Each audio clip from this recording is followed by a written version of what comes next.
तो चलिए आज बात करते हैं दुनिया की दो सबसे पुरानी सभ्यताओं की, जो आज की सबसे बड़ी ताकतों में से हैं। इनके बीच का रिश्ता बड़ा पेचीदा है। आइए इसे समझने की कोशिश करते हैं।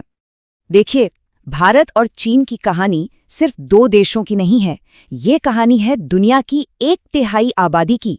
और इन दोनों के रिश्ते ही तय करेंगे कि 21वीं सदी कैसी होगी। सदियों तक तो इनके बीच संस्कृति और ज्ञान का आदान प्रदान होता रहा, बौद्ध धर्म का प्रसार हुआ, लेकिन आज की हकीकत बिल्कुल अलग है। आज ये दोनों देश आर्थिक महाशक्तियां हैं और जियोपॉलिटिक्स में एक दूसरे के सबसे बड़े प्रतिद्वंदी। लेकिन आज जो ये डायनामिक्स है ना, इनकी जड़ें इतिहास के एक बहुत ही अहम मोड़ पर टिकी हुई हैं। शुरुआत में सब कुछ बहुत अलग था। जब ये दोनों देश अपने आज के स्वरूप में सामने आए तो दोस्ती का माहौल था, एशियाई एकता की बातें होती थीं। एक मशहूर नारा था, हिंदी चीनी भाई भाई। मगर सोचने वाली बात यह है कि आखिर ये भाई भाई वाला दौर एक दशक के अंदर अंदर ही कैसे बिखर गया।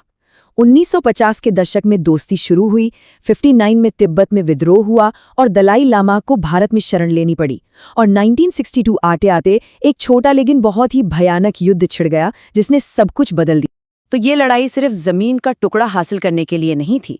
इसके पीछे 3 बड़ी वजहें थीं। पहला, तिब्बत।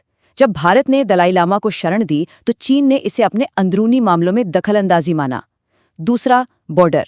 जो सीमाएं थीं वो कभी ठीक से तय ही नहीं हुई, खासकर मैकमोहन लाइन। और तीसरा, राइवलरी। एशिया और अफ्रीका के जो नए नए आज़ाद देश थे, उनके बीच लीडर बनने की एक होड़ भी चल रही थी। 1962 की लड़ाई भारत के लिए एक बहुत बड़ा झटका थी, एक राष्ट्रीय सदमा। भरोसे की ऐसी दीवार टूटी कि रिश्ते दशकों तक एक गहरी खाई में चले गए। उस दौर से जब दूसरा विश्व युद्ध खत्म हो चुका था, भारत को नई नई आज़ादी मिली थी और चीन में एक नई कम्युनिस्ट सरकार बनी थी।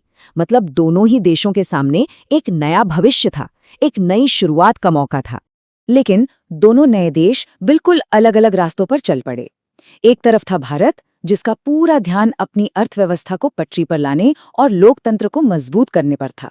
भारत ने गुटनिरपेक्षता की नीति अपनाई, मतलब हम किसी भी सुपर पावर के पाले में नहीं जाएंगे। और दूसरी तरफ था माओ का चीन, जिसका फोकस अपनी ताकत को जमाना और अपने इलाके को बढ़ाना था। जहां भारत ने अपनी फौज छोटी कर दी थी, वहीं चीन के पास 23 लाख सैनिकों वाली एक विशाल पीपल्स लिबरेशन आर्मी खड़ी थी। देखिए, शुरुआत में भारत ने दोस्ती के लिए हाथ आगे बढ़ाया था। प्रधानमंत्री नेहरू का सपना था एशियाई एकता का। हिंदी चीनी भाई भाई का नारा भी खूब गूंज रहा था। इतना ही नहीं, भारत ने यूनाइटेड नेशंस में चीन को शामिल करवाने की भी जोरदार वकालत की। ये सब दोस्ती के संकेत थे, पर शायद ये दोस्ती एक तरफा ही थी। तो मुद्दा यह है कि शुरुआत तो बहुत उम्मीदों भरी थी, लेकिन जमीन पर दोनों देशों के मकसद एकदम अलग थे। तो फिर ये दोस्ती टूटी कैसे? कौन सी वो वजह थीं जिन्होंने इस रिश्ते में जहर घोल दिया? 2 बड़े मुद्दे थे जिन्होंने इस दोस्ती की नींव हिला दी। एक, तिब्बत का मसला, और दूसरा, बॉर्डर का विवाद। सबसे पहले बात करते हैं तिब्बत की। 1950 में चीन ने तिब्बत पर कब्जा कर लिया। फिर 1959 में जब वहां विद्रोह हुआ तो दलाई लामा अपनी जान बचाकर भारत आ गए। भारत ने उन्हें राजनीतिक शरण दी। अब भारत के लिए तो ये एक इंसानियत का कदम था, लेकिन चीन को ये बात बिल्कुल रास नहीं आई। उसे लगा कि भारत उसके अंदरूनी मामलों में दखल दे रहा है। बस यहीं से शक और अविश्वास की एक गहरी खाई खुदनी शुरू हो गई। ये हमें उस वक्त की डिप्लोमेसी की एक झलक दिखाता है, जब भारत ने चीन से उन नक्शों के बारे में पूछा जिनमें भारत के बड़े बड़े हिस्सों को चीन का दिखाया गया था। तो जानते हैं जवाब क्या मिला? जवाब मिला, अरे ये तो पुराने नक्शे हैं, हमें अभी सर्वे करने का टाइम नहीं मिला है। भरोसा दिलाया गया कि सब ठीक कर दिया जाएगा, लेकिन असल में वो कभी ठीक नहीं। तो एक तरफ तो ये डिप्लोमेटिक बातें चल रही थीं, लेकिन जमीन पर हकीकत कुछ और ही थी। 1950 के दशक में लगातार चीनी सैनिक भारतीय इलाके में घुसपैठ कर रहे थे। ये कोई 1-2 घटनाएं नहीं थीं, बल्कि एक पूरा पैटर्न था। दोस्ती की बातों के पीछे एक सोची समझी आक्रामक रणनीति चल रही थी। अब सवाल उठता है कि चीन ये सब कर क्यों रहा था? इसका एक बहुत बड़ा जवाब है अक्साई चिन। ये सिर्फ एक बंजर जमीन का टुकड़ा नहीं है, ये चीन के लिए एक बेहद जरूरी स्ट्रेटेजिक इलाका है, जो उसके 2 अहम प्रांतों तिब्बत और शिनजियांग को जोड़ता है। और सबसे बड़ी बात, चीन ने चुपचाप भारत को बताए बिना इसी भारतीय इलाके से एक पूरी सड़क बना डाली थी। संक्षेप में कहें तो तिब्बत और बॉर्डर पर बढ़ते तनाव ने दोस्ती को दुश्मनी के मुहाने पर लाकर खड़ा कर दिया था। जब भारत को अक्साई चीन में बनी इस चीनी सड़क के बारे में पता चला तो जाहिर है तनाव अपने चरम पर पहुंच गया। इन सारी घटनाओं ने मिलकर उस टकराव की जमीन तैयार कर दी जो अब टाला नहीं जा सकता था। तो अब बात करते हैं 1962 के उस असल युद्ध की।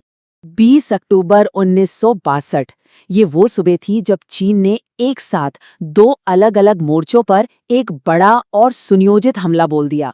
ये कोई छोटी-मोटी सरहदी झड़प नहीं थी, ये एक पूरा हमला था जिसके लिए भारत बिल्कुल भी तैयार नहीं था। ये लड़ाई मुख्य तौर पर 2 इलाकों में लड़ी गई। एक था वेस्टर्न सेक्टर यानी लद्दाख, जहां असल मुद्दा अक्साई चिन था, और दूसरा था ईस्टर्न सेक्टर, जिसे तब नेफा यानी नॉर्थ ईस्ट फ्रंटियर एजेंसी कहते थे, जो आज का अरुणाचल प्रदेश है। यहाँ विवाद मैकमोहन लाइन को लेकर था। ये वो बॉर्डर लाइन है जिसे 1914 में ब्रिटिश इंडिया और तिब्बत ने माना था, पर चीन ने इसे कभी मान्यता नहीं दी। भारत इस हमले के सामने टिक नहीं पाया। वजह कई थी।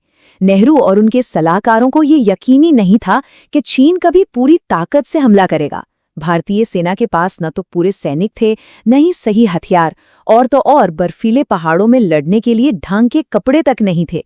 चीनी सैनिकों ने हमारे कम्युनिकेशन लाइंस काट दिए, जिससे भारतीय टुकड़ियां एकदम अकेली पड़ गईं। उस वक्त दुनिया में कोल्ड वॉर भी चल रहा था और अमेरिका ने भी न्यूट्रल रहने का फैसला किया। भारत उस वक्त बिल्कुल अकेला खड़ा था। ये लड़ाई सिर्फ 33 दिन चली। चीनी फौज भारतीय इलाके में बहुत अंदर तक घुस आई और फिर अचानक पूरी दुनिया को हैरान करते हुए चीन ने एक तरफा सीज फायर का ऐलान कर दिया और अपनी फौज वापस बुला ली। लेकिन वो अक्साई चिन से पीछे नहीं हटे, जिस पर उनका कब्जा हो चुका था। इस तरह ये युद्ध भारत के लिए एक राष्ट्रीय सदमे और एक बहुत ही अपमानजनक याद बनकर रह गया। युद्ध भले ही कुछ ही हफ्तों में खत्म हो गया, लेकिन इसका असर बहुत लंबा और गहरा था। चलिए अब देखते हैं कि इस लड़ाई ने भारत और पूरी दुनिया की राजनीति को हमेशा के लिए कैसे बदल दिया। भारत के लिए ये एक बहुत बड़ा झटका था, एक धोखे जैसा था। इस हार ने नेहरू की आदर्शवादी विदेश नीति और हिंदी चीनी भाई भाई के सपने को हमेशा के लिए तोड़ दिया। उस वक्त के रक्षा मंत्री वी.के. कृष्ण मेनन को इस्तीफा देना पड़ा, और सबसे अहम बात ये हुई कि इस हार ने भारत को अपनी सेना को मजबूत और आधुनिक बनाने के लिए मजबूर कर दिया। ये एक तरह का वेकअप कॉल था। दुनिया की राजनीति पर भी इसका बड़ा असर हुआ। भारत अपनी गुटनिरपेक्षता की नीति से थोड़ा हटकर सोवियत संघ के करीब हो गया। वहीं कुछ सालों बाद 1970 के दशक में चीन और अमेरिका एक दूसरे के करीब आने लगे, जो एक बड़ा बदलाव था। इस युद्ध ने भारत को अपनी सुरक्षा के लिए परमाणु कार्यक्रम की तरफ भी धकेला, और तब से लेकर आज तक चीन को लेकर एक गहरा शक भारतीय विदेश नीति का एक अहम हिस्सा बन गया है। और इस लड़ाई का असर सिर्फ इन 2 देशों तक सीमित नहीं रहा। पूरे एशिया की जियोपॉलिटिक्स बदल गई। सारे डिप्लोमेटिक रिश्ते टूट गए। चीन और पाकिस्तान एक दूसरे के करीब आ गए, और उधर भारत सोवियत संघ के साथ दोस्ती की संधि करके उसके करीब चला गया। ये जो नए गठबंधन बने, इनका असर आज तक दिखता है। अब इस गहरी खाई को पाटने में, रिश्तों को दोबारा पटरी पर लाने में सालों लग गए, और जो कोशिशें हुई भी वो बहुत ही धीरे धीरे और फूंक फूंक कर की गईं। तो हुआ ये कि 1976 में जाकर एम्बेसडर लेवल के रिश्ते बहाल हुए। फिर 1979 में भारत के विदेश मंत्री चीन गए। लेकिन असली बर्फ तब पिघली जब 1988 में प्रधानमंत्री राजीव गांधी चीन पहुंचे। 1954 के बाद किसी भारतीय प्रधानमंत्री का ये पहला दौरा था, और यहीं से रिश्ते सामान्य होने की प्रक्रिया असल में शुरू हुई। और ये सब हमें आज के दौर में ले आता है, जहां इन दोनों का रिश्ता बहुत ही जटिल है। एक ऐसा रिश्ता जिसमें विरोधाभास ही विरोधाभास है। $70 अरब से ज्यादा ये भारत और चीन के बीच का सालाना व्यापार है। मतलब आज ये एक दूसरे के सबसे बड़े ट्रेडिंग पार्टनर्स में से हैं। हाँ, ये बात और है कि इस व्यापार का झुकाव चीन की तरफ बहुत ज्यादा है। और यही तो सबसे बड़ा पैराडॉक्स है। एक तरफ इतना जबरदस्त व्यापार और दूसरी तरफ ऐसे मुद्दे जो कभी सुलझते ही नहीं, जैसे बॉर्डर विवाद जो आज भी कायम है। चीन अरुणाचल प्रदेश पर दावा करता है और भारत अक्साई चिन पर। फिर है चीन पाकिस्तान की दोस्ती, जो भारत के लिए हमेशा से एक बड़ी चिंता रही है। और रही सही कसर चीन बड़े बड़े मंचों पर पूरी कर देता है, जैसे न्यूक्लियर सप्लायर्स ग्रुप यानी एनएसजी में भारत की एंट्री को बार बार ब्लॉक करके। लेकिन कहानी में एक और ट्विस्ट है। इतने मतभेदों के बावजूद कई ग्लोबल प्लेटफॉर्म्स पर ये दोनों एक साथ खड़े नजर आते हैं, जैसे ब्रिक्स हो, क्लाइमेट चेंज पर बातचीत हो या फिर शंघाई कोऑपरेशन ऑर्गेनाइजेशन यानी एससीओ। यहाँ ये अक्सर विकासशील देशों की आवाज बनकर उभरते हैं। तो सवाल ये उठता है कि भविष्य में क्या होगा, सहयोग या टकराव? इन दो एशियाई दिग्गजों का रिश्ता जिस भी रास्ते पर जाएगा वो सिर्फ इनकी अपनी किस्मत नहीं बल्कि पूरे एशिया का भविष्य तय करेगा।